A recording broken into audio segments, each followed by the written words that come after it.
Picture this. You're in a room full of people. Could be work, a family dinner, a group of friends you've known for years.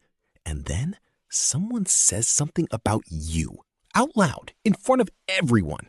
Maybe they made fun of how you talk. Maybe they brought up something you did wrong years ago. Maybe they laughed at your idea, your job, your appearance. It doesn't matter what it was. What matters is every single pair of eyes in that room turned toward you. Your heart jumped, your face got hot, your brain went completely blank. So you did one of two things.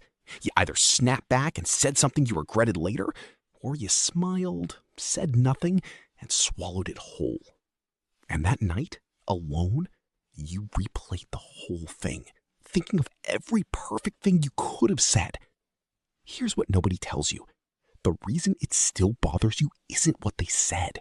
It's that you didn't know what to do in that moment. Today, that changes. By the end of this video, you'll know exactly what to do the next time someone tries to humiliate you in public. Not just survive it, own it. Walk out of that room with more respect than you walked in with. What's actually happening? 117 to 249. First, let's talk about what's really going on, because most people get this wrong. When someone embarrasses you in public, your brain tells you it's a personal attack. It feels like they hate you, like they're trying to destroy you. But here's the truth, and this truth will free you. Most of the time, public humiliation has nothing to do with you. Think about a small dog that barks at everything. Cars, leaves, the wind. Does that dog bark because the wind did something wrong? No, the dog barks because something is happening inside the dog. People who humiliate others in public are the same way. They bark, and the barking tells you everything about them and almost nothing about you. They need attention. They need to feel powerful. They need the group to laugh so they can feel important for a few seconds. They're scared people hiding behind a loud voice and a sharp tongue. Understanding this doesn't mean you let it slide. It means you stop reacting from panic and start responding from power. Because here's the rule that changes everything. Whoever loses control first loses the room. When you get angry and yell back, you've already lost. When you go completely quiet and shrink, you've already lost. The person who stays calm, doesn't flinch, that's the person the room respects. Step 1 of 5, the slow blink, 250 to 354. This one sounds almost too simple, but don't let that fool you. When someone tries to embarrass you, don't react right away. Pause, take one slow breath, look at them calmly. Blink once, slowly. That's it. Here's why it works. They planned for your reaction. The anger, the tears, the nervous laugh. That's their fuel. When you go completely still instead, you take away their fuel. You leave them standing in front of everyone with nothing. No fire, no heat, just an awkward silence that slowly turns back on them. Your calmness isn't weakness, it's control. And control is the most powerful thing you can show in a room full of people. You haven't said a word yet, and you're already winning. Step 2 of 5, the spotlight turn, 355 to 516. Most people either stay silent too long or focus all their energy on the person who just embarrassed them. Both keep you trapped. Instead, use the group. After your pause, slowly look away from the person who embarrassed you. Look at the people around you. Not desperate, not searching. Calm, curious, like you're watching the whole thing from the outside. Then say something simple, like, did that land weird for anyone else, or is it just me? Or say nothing at all. Just let your eyes move slowly across the faces in the room, relaxed, unbothered. The moment you involve the group, you're no longer the target standing alone. You become the narrator of the moment.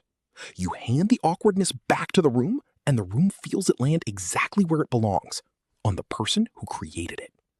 They built their move around 2 people. They didn't plan for you to bring the whole room in calmly. Now, instead of watching you squirm, the room is watching them stand there with nowhere to go. Step 3 of 5, name it out loud, 517 to 630. This one feels uncomfortable at first, but it's one of the most powerful moves you can make. Name what they just did, out loud, to the group. Say something like, "That felt like it was meant to embarrass me. Am I reading that wrong?" Or, "That sounded like a personal dig. I just want to make sure everyone heard that clearly." Here's what's happening when you do this. When someone humiliates you in public, they're counting on a silent agreement. They say something sharp, the group goes quiet, everyone pretends it didn't happen. They slide away with no consequences. When you name it out loud, you break that agreement. You're telling the room, "I see what just happened. I'm not pretending it didn't, and I'm not scared to say it clearly." That's not being dramatic. That's having the courage to say the true thing out loud. The room will feel that. People will respect you for it, even if they don't say it in the moment. Step 4 of 5, the redirect.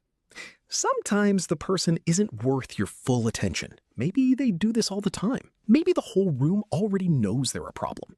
Engaging with them directly just gives them what they want. So instead, redirect. The moment they finish their comment, look at them for exactly 1 second. Long enough to show you heard it, not long enough to give it real importance. Then physically turn your body away. Turn to someone else and continue the conversation like nothing significant just happened. Anyway, what were you saying before? You're not running. You're choosing where your energy goes. And where you point your energy tells the room what you value.